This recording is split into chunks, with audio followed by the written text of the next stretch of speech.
Hello and welcome to another edition of Foreign Dispatches, the program that takes you around the world in 25 minutes. I'm Layo Olarinde. On the program this week, Gazans flee the southern region as the Israeli army intensify its assault and peace efforts stall as violence escalates in the eastern DR Congo. In Gaza, thousands are on the move once again as Israeli military operations intensify around Gaza City. The United Nations warns that there is no safe place left for civilians, while protests in Tel Aviv demand Prime Minister Benjamin Netanyahu end the war and secure a hostage deal.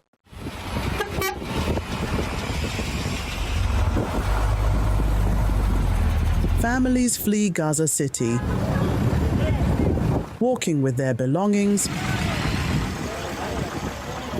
pushing carts stacked with mattresses and cramming into cars heading south. Enough. For 2 years, we've lived in humiliation, constantly fleeing from one place to another. Have mercy on us.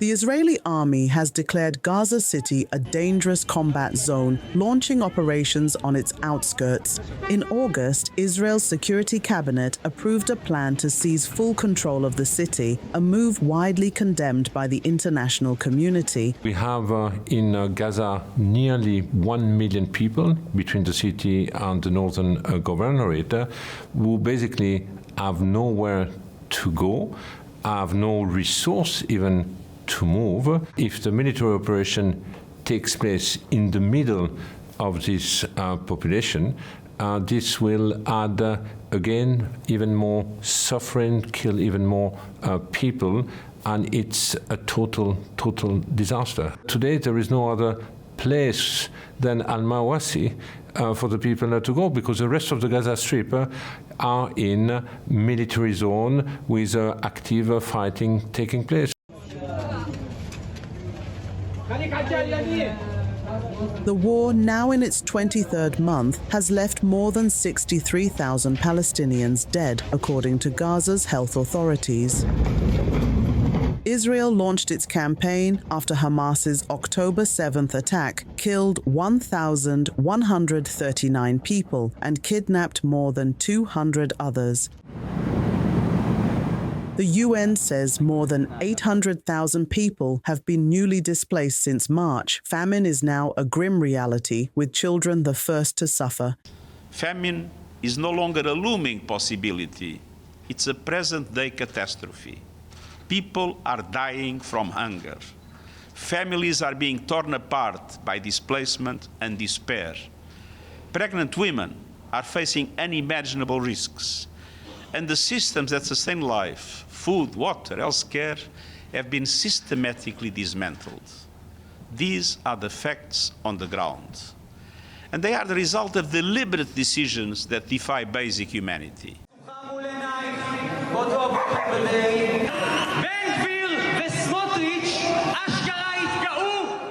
In Tel Aviv, rallies demanding a ceasefire deal continue weekly. The Israeli military says it has recovered the bodies of 2 hostages during recent operations, but families accuse the government of abandoning their loved ones for political survival. Exhausted, it's exhausting. I've been coming here since 6 months before the war started, during the judicial reform. And whether it was the judicial coup or this, it's the same obstacle. It's Bibi. You asked about the last 4 days. I get lost in loop after loop after loop. Whether it's this deal, last deal, we've had the chance on the table. The IDF is on the same page as the Hostage Family Forum that the best way to get hostages back is to end this war. Bibi is using them, tokenizing them, saying that we can't end the war until we get all the hostages back, but he had that option for at least a year, more recently since last July, but it's been the same obstacle every time. It's been Bibi. Our call is to release all the hostages and stop the war in Gaza, because the two things are completely connected to each other. And the war is a political war. It's a war for Bibi to keep his seat as Israeli prime minister, and it's a war to realize these messianic fantasies of conquering Gaza again. And it's all on the lives of the hostages and their families. And the Israeli citizens refuse this. And we need to do everything in our power to bring them back and to support their families in their struggle to do so. Despite mounting protests, Israel is pressing ahead with its plan to seize Gaza City and eventually take control of the entire Strip. Prime Minister Benjamin Netanyahu insists defeating Hamas is the only way to free the remaining hostages.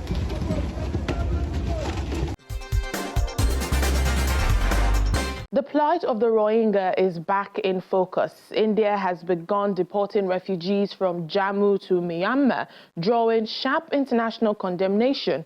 At the same time, a new UN report accuses Myanmar's military of fresh atrocities against civilians.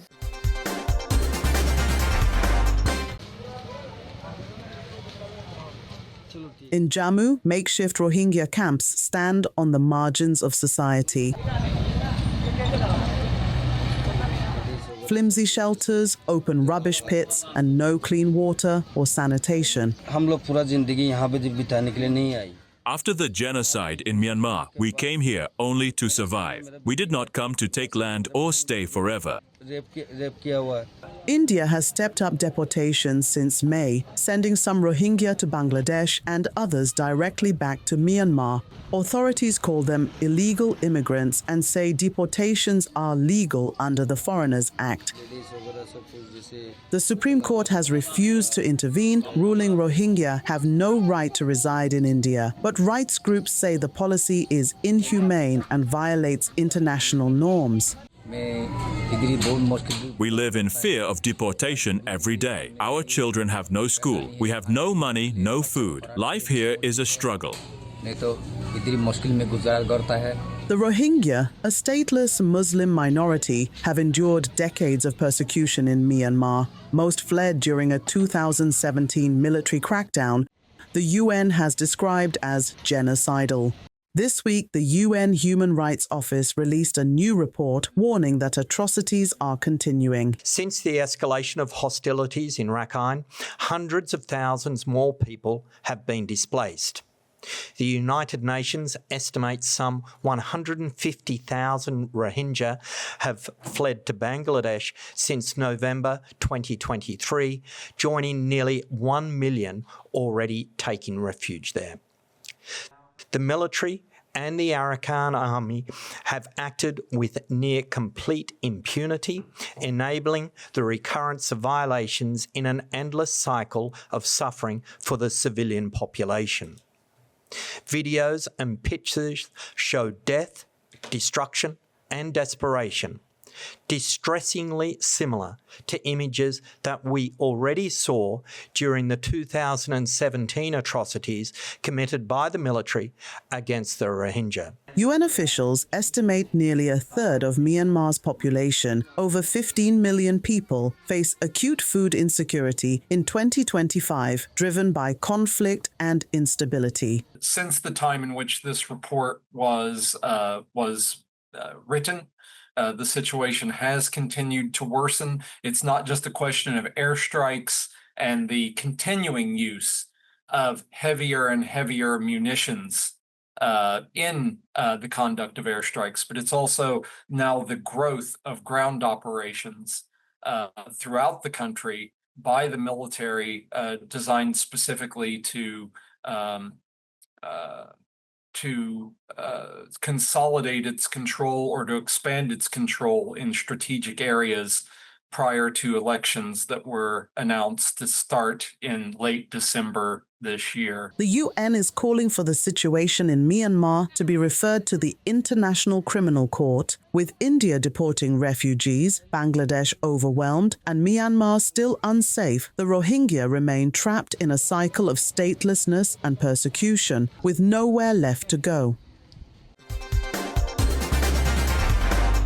In the Democratic Republic of Congo, civilians are fleeing their homes as fighting escalates in the east. Despite recent peace agreements signed in Washington and Doha, violence has intensified, displacing thousands and worsening an already dire humanitarian crisis.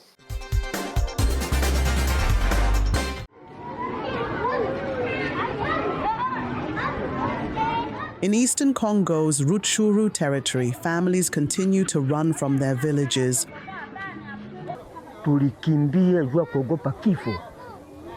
We moved because of fear of dying. To this day, I have no news of my two sons, and a girl who called me uncle was kidnapped while in the hospital after giving birth.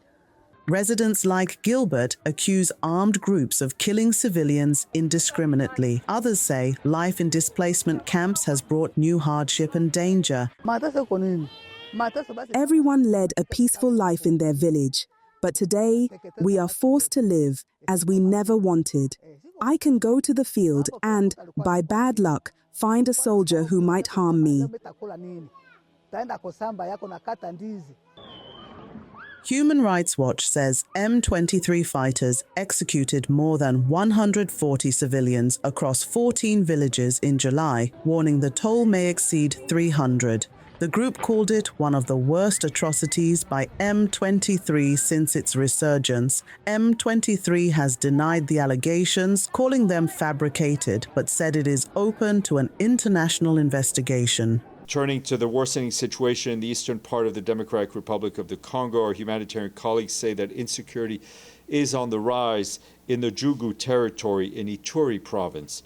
According to local authorities, our humanitarian partners on the ground, over the past months, clashes between various armed groups and the Congolese armed forces in several areas have resulted in almost 50 civilian deaths and more than 30 injured in Ituri province. During the same period, violence and insecurity has displaced more than 80,000 human beings in Jugu. Homes have been looted, homes have been burnt, and those who have fled are now sheltering in schools, churches, and other public buildings. The violence comes less than a month after the DRC and M23 signed a Qatar-mediated ceasefire declaration and weeks after a US and Qatar brokered agreement between DRC and Rwanda. But the peace process has stalled, and M23 says it does not feel bound by the terms. Regrettably, the evolution of the security situation on the ground has not matched the progress achieved on the diplomatic front. The number of civilian casualties has risen dramatically.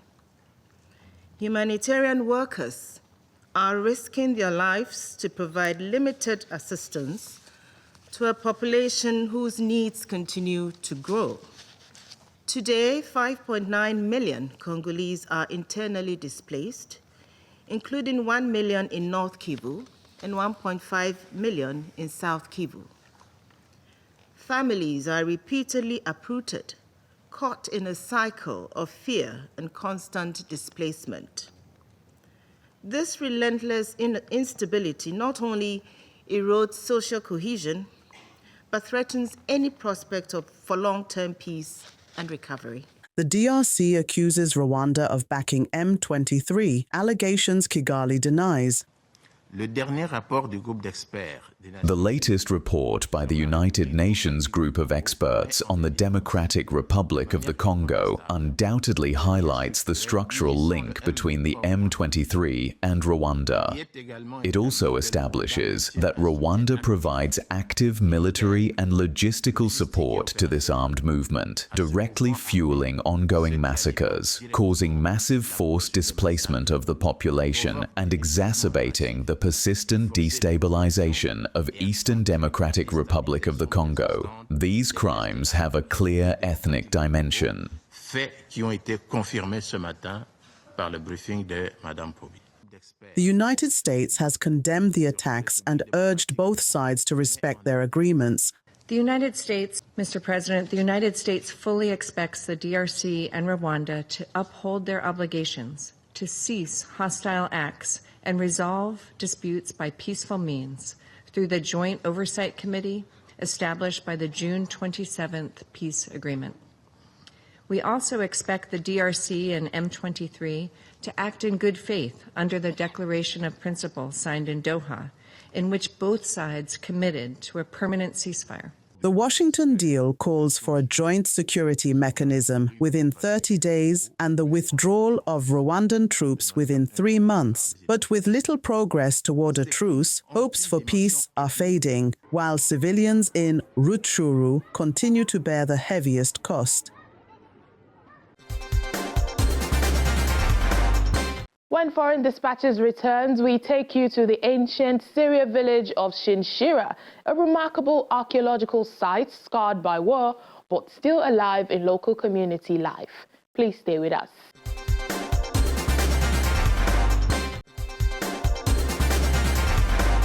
Thanks for staying with us. In South Sudan's western Equatoria, years of violence in the greater Tambura region have forced thousands of families from their homes.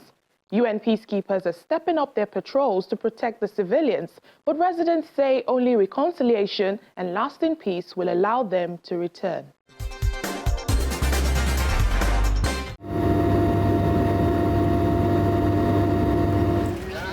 Since violence erupted in Tambura in 2021, entire communities have been uprooted. Families live in makeshift shelters with little food, no schools, and scarce medical care. Even stepping outside brings fear.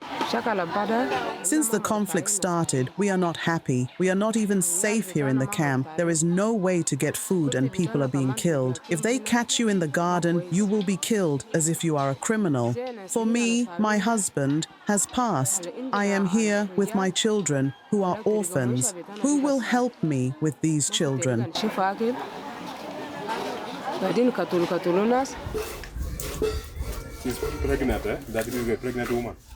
Women say they are bearing the brunt of the insecurity, but remain excluded from peace talks. Men are the ones causing this conflict. If it was only us women, this conflict would have come to an end. They should dialogue so that we can go back to our homes.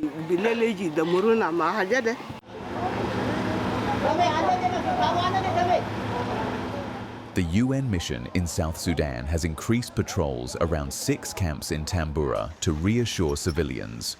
This signifies a lot because we have a lot of resources and positioning ourselves in that new TOD to do more patrols on the ground and to do more engagement and to facilitate peace mediation and peace processes on the ground.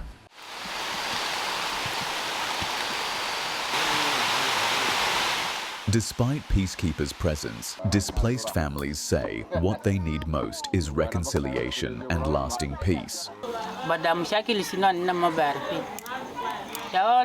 We don't understand the origin of this conflict. We have lived in this camp for about 6 years, with hunger and suffering. We cannot farm because we fear being attacked. We urge the government and partners to look into our situation.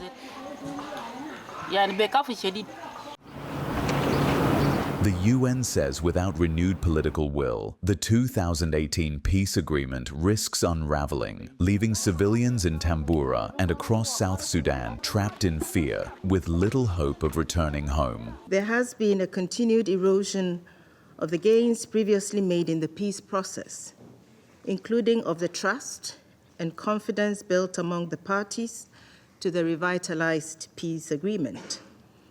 There has been an escalation of political and subnational violence and stagnation in the implementation of the peace agreement. If this trend continues, it will likely lead to a shift in conflict dynamics from subnational and community-based violence to a more complex landscape shaped by ethnic divisions involving signatory parties and other actors, including those from neighboring countries. South Sudan is Africa's youngest country after it broke away from Sudan in 2011. Although rich in oil, the country of 11 million people is Africa's second poorest nation and is grappling with a humanitarian crisis as a result of conflict and poverty. In Haiti, Haiti, gang violence has displaced more than 1 million people, deepening the country's humanitarian crisis. Some residents of Port-au-Prince are cautiously returning after one of the most powerful gang leaders announced a partial withdrawal. However, fear and uncertainty remain in the region.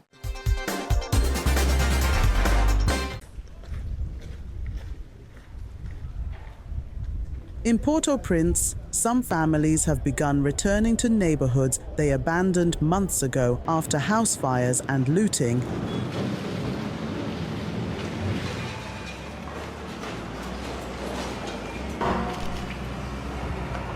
The move followed an announcement by one of Haiti's most powerful gang leaders that his fighters would pull back from certain areas. But many residents found their houses damaged or destroyed, and fears remain about whether gangs will honor their promises.